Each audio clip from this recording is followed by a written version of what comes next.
Hey, what is up, everybody? I'm here to give you a video off my phone today. I didn't really feel like, whipping out the computer a second time today and recording the video, even though I have to do it a second time again today anyways for the law review, but I don't know, I just didn't feel like doing it right now because I'm not in the mood.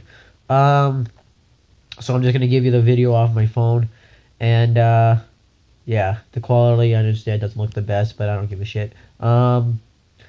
And I think when I was uploading my, well, because I'm starting to do the Royal Rumble review series, and if you want to see the first Royal Rumble review, like the first Royal Rumble ever that I ever did, that's ever happened in the WWE, you can go check out that video.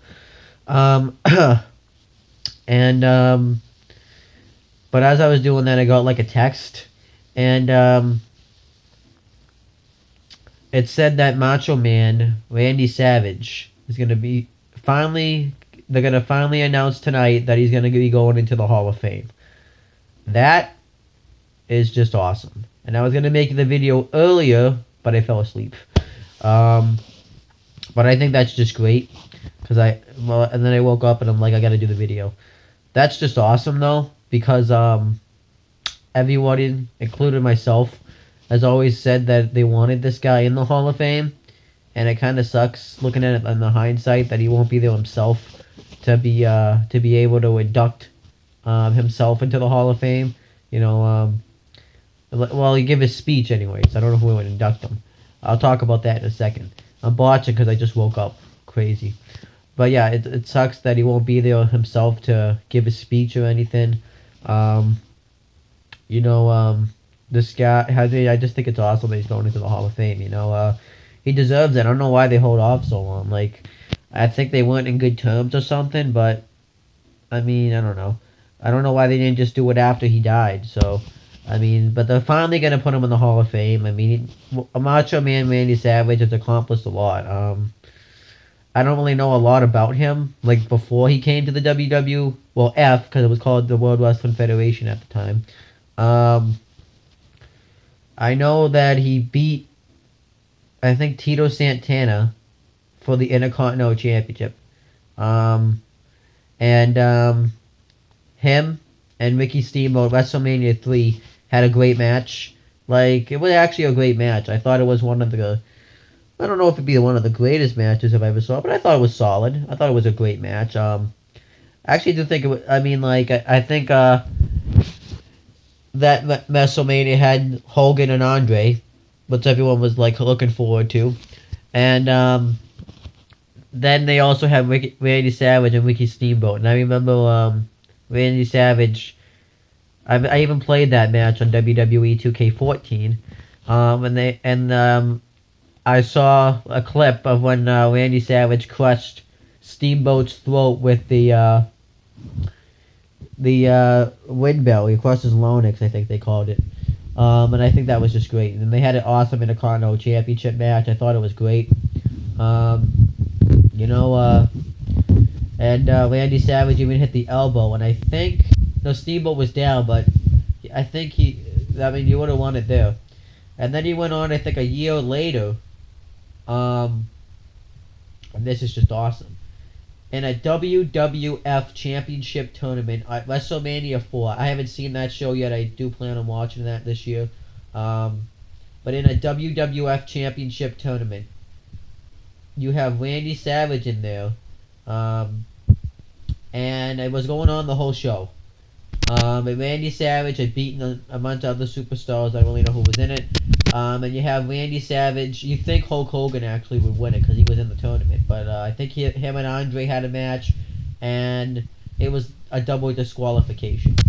And it ended up being in the finals. You would never think this would be in the finals. The $1 Million Man, Ted DiBiase, and Macho Man Randy Savage in the finals of the WWF Championship Tournament. Even though there was some interference from Hulk Hogan because he still was technically in the main event, Macho Man Randy Savage went on to become the new WWF Champion and win the match. And I know people like to look at him as a muscly guy. I mean, he is one of those muscle guys. But I don't really think, you could do some pretty high-flying stuff. Like, I remember he would do that high-flying elbow. Like, he did the elbow off the top rope, which no one did back then. Um, he did a big high. He would do a high knee. Like I thought, Macho Man Randy Savage did some pretty athletic stuff for a guy that was muscly. I didn't really think too that he was really that muscly. Like I thought he actually made himself look like a star. Especially at a time when you had Hulk Hogan in the main event scene, Ultimate Warrior in the main event scene. You know, during the Hogan era, no one became a star, but Macho Man Randy Savage did. And I liked his promos, how he would just talk in that like voice, and he would go, "Oh yeah, Macho Man." I mean, that was awesome stuff. And he had Miss Elizabeth with him, and they were like the big power couple in that time. And I remember when it goes on to WrestleMania, I think it was 5, and you had that match between because Macho Man Randy Savage and Hulk Hogan were in a tag team called the Mega Powers.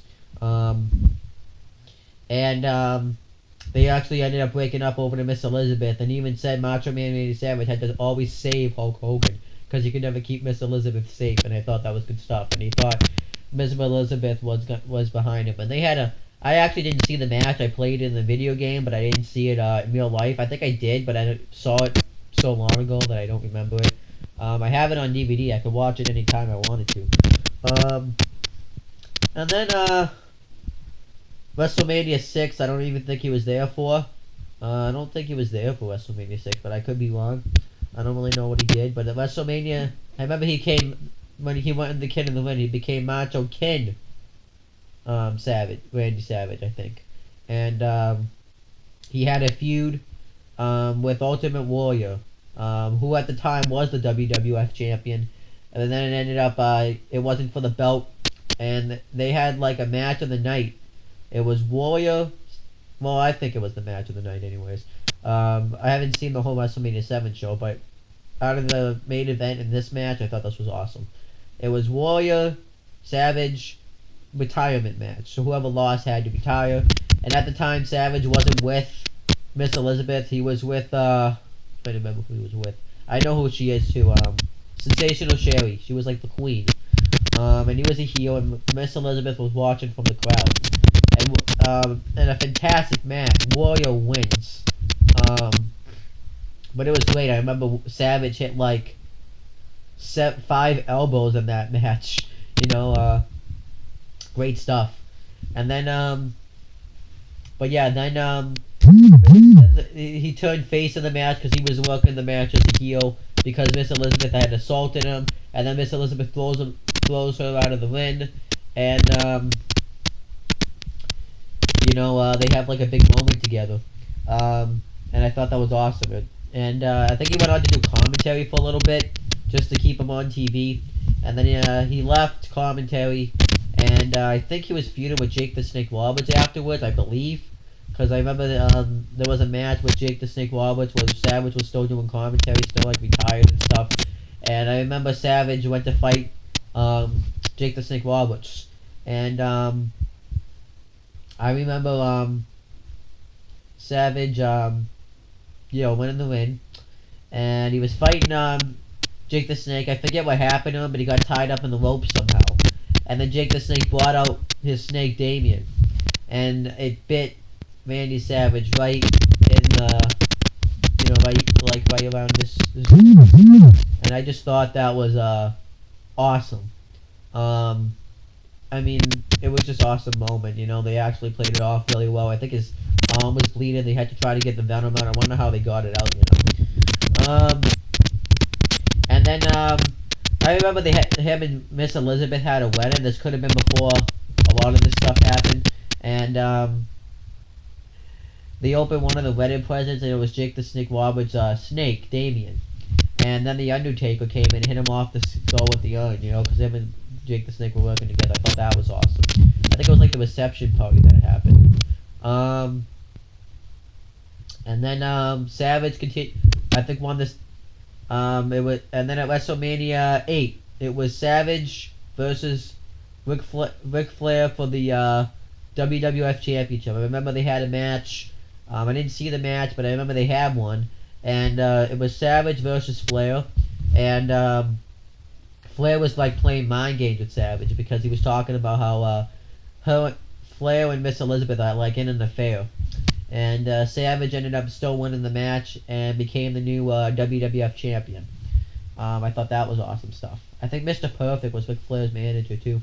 Um, and then he was in a little bit of a tag team at one point with Ultimate Warrior and Savage. They were supposed to have a tag team Survivor Series match against Flair and Mr. Perfect. It didn't end up happening because Ultimate Warrior left the company, and I think it got changed. And then he ended up doing commentary. He on Monday Night Raw with Ric Flair. No, with Vince McMahon. And yeah, I remember he said he hated doing commentary. Like you could just tell if you watch a match where Savage was doing commentary around like I think it was like 1993 kind of time. Um, he hated doing commentary. I think they even showed like a promo where he said he hated sitting in that chair. You could just tell. So then he jumped to the new company that was it wasn't new, but it was like, it got big.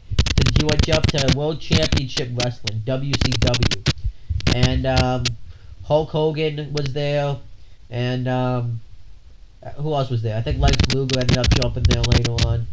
But it was awesome to see him go there. I think the Mega Powers probably had some sort of reunion, but I'm not sure. And then he would join NWO sometimes. Sometimes he wouldn't. It was all, because a bunch of people wanted to join NWO, I heard, because they didn't like getting jumped all the time. So, and now I don't really think we heard much of him. I think we would hear, like, I remember in 2011 in May, it was just before the Over the Limit pay-per-view. He died. He had a heart attack, I think, and then in a car, and then he died. And it was pretty sad. Macho Man Randy Savage. I didn't get to see him when I was growing up, but I still think he's one of the greatest wrestlers, probably in the Hogan era, because he was able to become champion when Hulk Hogan was there. Not a lot of people were able to do that. They really had a lot of ability in him. He had a lot of charisma. I liked his promos; they were awesome. He was just awesome. And it's awesome he's going into the Hall of Fame. And I can't wait. I just wonder who's going to induct him. I can see Hulk Hogan inducting him because he was his tag team partner. I can maybe see Vince McMahon coming out and inducting him himself.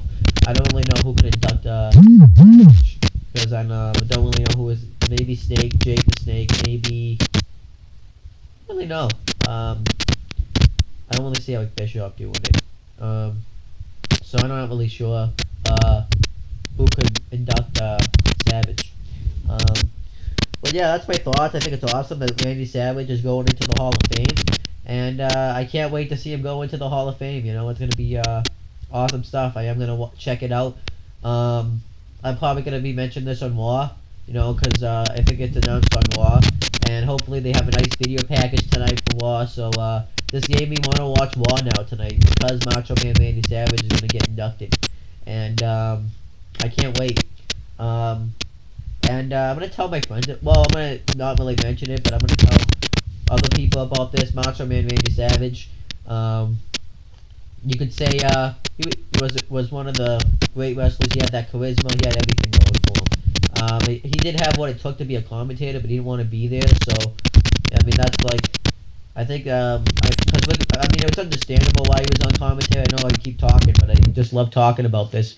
Because Vince McMahon was moving to that new generation, like the Shawn Michaels, the Bret Harts, the Undertakers, all that, the Razor Ramones or Scott Hall, the Diesels or Kevin Nash. So they wanted to have Savage and Hogan go away. So I can understand that, because he was technically in war with WCW too. So, I could just talk about that all day. But that's pretty much it, guys. Leave your thoughts in the comments what you think of the Ultimate Warrior going into the WWE Hall of Fame when they announce it tonight on Raw. I think that's going to be awesome.